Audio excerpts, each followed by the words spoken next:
ఆదర్శ సేవలందించిన ఆలయ కమిటీకి అభినందనలు. సిటీ ఎమ్మెల్యే వనమాడి వెంకటేశ్వరరావు అంకిత భావంతో సేవలందించి భక్తుల మన్ననలు పొందిన సూర్యారావుపేట నూకాలమ్మ ఆలయ ఉత్సవ కమిటీ చైర్మన్ తలాటం నాని సభ్యులను అభినందిస్తున్నట్లు కాకినాడ సిటీ ఎమ్మెల్యే వనమాడి వెంకటేశ్వరరావు తెలిపారు. అమ్మవారి ఉగాది ఉత్సవాలు, జాతర, తీర్థం నిర్వహించిన తీరు అభినందనీయమని ఆయన కొనియాడారు. నగర ప్రజలు మెచ్చుకోలు, భక్తుల ఆత్మాభిమానం చూరగొనే విధంగా సేవలు అందించడం జరిగిందని తెలిపారు. కేవలం కమిటీ ఏర్పాటైన కొద్ది రోజుల్లోనే ఒక ప్రక్క ఆలయ అభివృద్ధి, మరోపక్క అమ్మవారికి 20 కాసుల బంగారు ఆభరణం సమకూర్చడంలో కమిటీ సభ్యులు రాజీ లేని ధోరణితో పట్టుదలగా పనిచేసే దాతలను ఒప్పించి భక్తులను మెప్పించి కార్యక్రమం విజయవంతం చేయడంతో కాకినాడ నగరం కీర్తి ప్రతిష్టలు మరింత ఇనుమడింపజేశారని అన్నారు. అంతేకాకుండా అమ్మవారి ఉత్సవాల ముగింపు నేపథ్యంలో సుమారు 3 రకాల మాంసాహార వంటకాలతో భారీ ఎత్తున అన్న వితరణ కార్యక్రమాన్ని ఆలయ కమిటీ ఆధ్వర్యంలో నిర్వహించడం చాలా గర్వంగా ఉందన్నారు. అమ్మవారు అమితంగా ఇష్టపడే మాంసాహార వంటకాలతో అన్న సంతర్పణ వితరణకు అక్కడికి హాజరైన వారికి ప్రసాదంగా అందించారు. ఉగాది ఉత్సవాల ముగింపు సందర్భంగా పురస్కరించుకుని ఆదివారం శ్రీ నూకాలమ్మ ఆలయం వద్ద ఈ అన్న వితరణ కార్యక్రమానికి భారీ స్థాయిలో హాజరయ్యారు. ఈ సందర్భంగా కాకినాడ సిటీ ఎమ్మెల్యే వనమాడి వెంకటేశ్వరరావు ఆలయంలో అమ్మవారిని దర్శించుకుని ప్రత్యేక పూజలు నిర్వహించారు. ఎమ్మెల్యేకి ఆలయ కమిటీ సభ్యులు మర్యాదలతో ఆహ్వానించారు. అనంతరం అన్నదాన కార్యక్రమంలో పాల్గొని వడ్డింపు చర్యలు చేపట్టారు. ఈ సందర్భంగా ఎమ్మెల్యే వనమాడి మాట్లాడుతూ నూకాలమ్మ అమ్మవారి ఆలయం వద్ద కమిటీ ఆధ్వర్యంలో మాంసాహారంతో కూడిన వంటకాలను అన్నదానం చేయడం ఆనందకర పరిణామమన్నారు. ఎంతో మంది పోటీపడి అమ్మవారి అన్నప్రసాదాన్ని స్వీకరించేందుకు తరలి రావడం ఆనందంగా ఉందన్నారు. అందరూ మత సామరస్యాన్ని పాటించి మేలు చేయాలని కొండబాబు సూచించారు. కూటమి ప్రభుత్వ హయాంలో ఎటువంటి మత ఘర్షణలు తలెత్తకుండా అందరూ సంయమనం పాటించడం హర్షించదగ్గ విషయమని కొండబాబు చెప్పారు. ఈ కార్యక్రమంలో ఆలయ ఉత్సవ కమిటీ చైర్మన్ తలాటం నాని, కార్యనిర్వహణాధికారి ఉండవల్లి వీర్రాజు చౌదరి, జనసేన పార్టీ ఉమ్మడి తూర్పుగోదావరి జిల్లా ప్రధాన కార్యదర్శి తలాటం సత్య, పసుపులేటి వెంకటేశ్వరరావు, జనసేన పార్టీ జిల్లా నాయకులు అట్ల సత్యనారాయణ, వాసిరెడ్డి శివ, చెన్నంశెట్టి గోవిందరాజులు, ఆకుల శ్రీనివాస్, బడే కృష్ణ, మండపాక దుర్గాప్రసాద్, ఇంకా ఆలయ కమిటీ సభ్యులు వాసిరెడ్డి సుబ్బారావు, నల్లపాటి షణ్ముఖ గణేష్ కుమార్, మాంసం నాగార్జున రాజు, మానెం వీర వెంకట శ్రీనివాసరావు, గొట్టుముక్కల రమణరాజు, కొప్పిశెట్టి గోపాలరావు, దారపు సతీష్, మునసా దుర్గాప్రసాద్, కట్టాడి శ్రీనివాస్, చెన్నంశెట్టి దుర్గాభవాని, దౌలూరి నాగమణి, నరుకుర్తి దుర్గా ఉండగా సిటీ నాయకులు చోడిశెట్టి శ్రీమన్నారాయణ, అట్ల సత్యనారాయణ, ఆకుల శ్రీనివాస్ తదితరులు పాల్గొన్నారు.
అందరికీ నమస్కారం.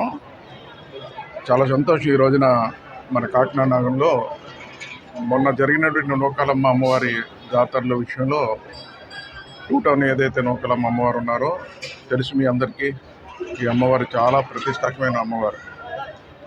నూకాలమ్మ అమ్మవారు చాలామంది గొప్ప నమ్మకం, అమ్మదై ఉంటే అన్నీ ఉన్నట్టుగా భావిస్తారు అందరూ కూడా.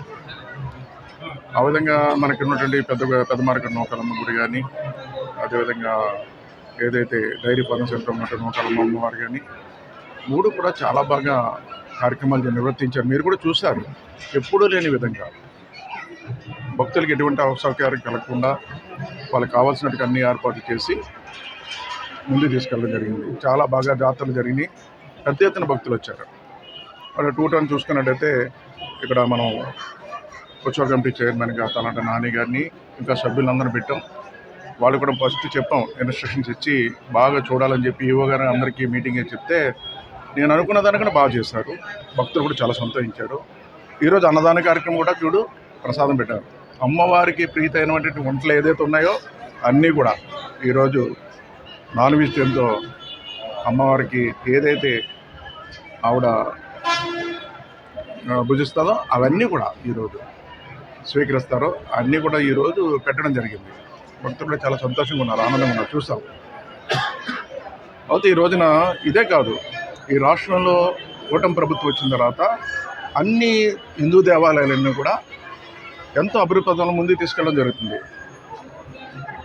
అదేవిధంగా అన్ని మతాలను కూడా గౌరవిస్తుంది. అదే దాంతోపాటు కులమత భేదాలు లేకుండా మత సామరస్యాన్ని కాపాడుకుంటూ ముందుకెళ్తుందండి ఈ ప్రభుత్వం, కూటమి ప్రభుత్వం. అందులో భాగంగా మేము గతంలో చూసినట్టు గత ప్రభుత్వంలో హిందూ దేవాలయం మీద దాడులు ఇవన్నీ కూడా ఎన్నో జరిగినాయి, మీ అందరికీ తెలుసు. దాని మీద మన నిరసన కార్యక్రమాలు కూడా చేస్తాం. అంతేందుకు టీటీడీ చైర్మన్ భూమా కరుణాకర్ రెడ్డి ఏం మాట్లాడండి ఆయన? ఒక చైర్మన్గా ఉంటూ వెంకటేశ్వరని అదొక నల్లరాయి అన్నాడండి. నల్లరాయి అని చెప్పాడండి ఆయన. ఈ దేశంలో కోట్లాది మంది భక్తులు ఉన్నటువంటి భక్తుల మనోభావాలన్నీ దెబ్బతిన్నాయి. అదేవిధంగా ఈరోజు మళ్ళీ ఏం మాట్లాడుతున్నాడండి ఆయన? గోమన్నాల పైన చాలా దుష్ప్రచారం చేస్తున్నాడు ఆయన. ఈరోజు మళ్ళీ కోట్లాది మంది భక్తుల మనోభావాలు దెబ్బతిన్న విధంగా మాట్లాడుతున్నాడు ఈ రోజున. ఆ రోజేమో అధికారం ఉన్నప్పుడు వెంకటేశ్వరని ఒక నల్లరాయి అన్నాడు. ఈరోజేమో సహజంగా మరణిస్తూ ఉంటాయి గోలు, మీ అందరికీ తెలుసు. వయసు అయిన తర్వాత దానికి వ్యాధి ఏదో వచ్చినప్పుడు కానీ ఆటోమేటిక్గా మరణిస్తూ ఉంటాయి. ఈరోజు అలాంటి దాన్ని రాజకీయం చేస్తూ ఈరోజు గోవులు మరణిస్తే దాన్ని కూడా ఈరోజు ఎంత దారుణంగా మాట్లాడుతున్నాడండి. ఈరోజు ఈ రాష్ట్రంలో విధ్వంసాలు సృష్టించడానికి ప్రయత్నం చేస్తున్నారు వైసీపీ నాయకులు. ఈరోజు ఏమీ కనిపించట్లేదు. బ్రహ్మాండమైన ఈరోజు అభివృద్ధి ఓ పక్కన సంక్షేమం రెండు కళ్ళలో చూసుకుని ముందుకెళ్తుంది ఈ ప్రభుత్వం. అలాంటి సమయంలో ఏం మాట్లాడాలో తెలియక ప్రజల్లోకి వెళ్ళడం కోసం, ఏదో విధ్వంసం సృష్టించడం కోసం ఈరోజు గోమరణాలు కూడా ఈరోజు రాజకీయం చేస్తున్నారంటే ఏం చెప్తామండి? ఎంత దారుణమైన వ్యక్తి. ప్రజలారా మీరు అందరూ గమనించాలి. ఈ రోజున ఈ రాష్ట్రంలో ప్రజలందరూ కూడా తప్పుడు ప్రచారాలు చేస్తూ ప్రజల మనోభావాలు దెబ్బతినే విధంగా విధ్వంసాలు సృష్టించే విధంగా ప్రయత్నం చేస్తున్నారు వైసీపీ నాయకులు. మీరు కూడా దాన్ని తిప్పికొట్టాలని కూడా, మేము కాదు ప్రజలు కూడా తిప్పికొట్టాలని, మీరు కూడా మాట్లాడాలని ఈ సందర్భం ప్రజలు కూడా పిలుపునిస్తూ ఈరోజు హిందూ దేవాలయ పరిరక్షించడం కాదు, ఈ రాష్ట్రంలో అనేక కులాలు మతాలు ఉన్నాయి. వాళ్ళందరినీ గౌరవించుకుంటూ కులమతాంతాలు అతీతంగా మత సామరస్యాన్ని కాపాడుతూ ముందుకెళ్తున్న ప్రభుత్వం ఏదైనా ఉందంటే కూటమి ప్రభుత్వం, నారా చంద్రబాబు నాయుడు గారిని ఈ సందర్భంగా తెలియజేసుకుంటూ ఈరోజు మరొకసారి మా కాకినాడ నగరంలో నూకాలమ్మ దేవాలయాలు ఏదైతే ఈ రోజున కార్యక్రమాన్ని నిర్వర్తించారో ఈ టూ టౌన్ మా నాన్నగారు కానీ ఇంకా సభ్యులు కానీ మనస్ఫూర్తిగా ప్రభుత్వం తరపున, నా తరపున, మీ తరపున, అందరి తరపున అభినందిస్తున్నాను కూడా సందర్భంగా తెలియజేస్తాను. ఈరోజు నూకాలమ్మ వారు జాతర మహోత్సవం ముగించిన సందర్భంలో సూర్యారావుపేట నూకాలమ్మ గుడి వద్ద శాసనసభ్యులు కాకినాడ వనమాడి వెంకటేశ్వరరావు గారు ఆధ్వర్యంలో కమిటీ నెంబర్స్ 14 మంది కమిటీ నెంబర్లు, ఒక చైర్మన్, తలాటం నాని అన్న నేను ఈరోజు ఉత్సవాలు ముగిసినాయి. ఈరోజు అన్నదాన కార్యక్రమం అన్నదాన కార్యక్రమం తలపెట్టాం. అది మేము అనుకున్న దానికంట చాలా బాగా జరిగింది. మేము కర్రీ ఎన్వి పెట్టాలని అమ్మవారికి ప్రీతి ఎన్వి నూకలమ్మవారికి నూకలమ్మ గారికి fish fry, chicken curry, prawns biryani, sweet, పెరుగు, రసం వేసి అందరూ కూడా మేము ఎంతమంది అంతా అనుకున్నాం అంతగా రెట్టింపు జనాలు వచ్చారు. కానీ బాగా సక్కగా జరుగుతుంది. అంతకంటే ముందు ఏంటంటే ఇవాళ పొద్దున్న నుంచి మాకు ఒక టెన్షన్ వాతావరణం, పొద్దున్న మబ్బులేస్తూ ఏంటమ్మా తల్లి అంటే, కానీ మాకు ఎక్కడో నమ్మకం ఉంది. మా తల్లి ఏదైనా సరే అన్నీ మంచిగానే జరిగింది ఇప్పటి వరకు, ఇది కూడా బాగానే జరుగుతుందని అనుకున్నాం. అలాగే సక్కగా జరిగింది, అన్ని రకాలు జరిగినాయి. ఇంకా ముందు వచ్చే సంవత్సరం ఇంకా బాగా చేయాలని మీరందరూ కూడా, ప్రజలందరూ కూడా దీవిస్తారని ముగిస్తున్నాం.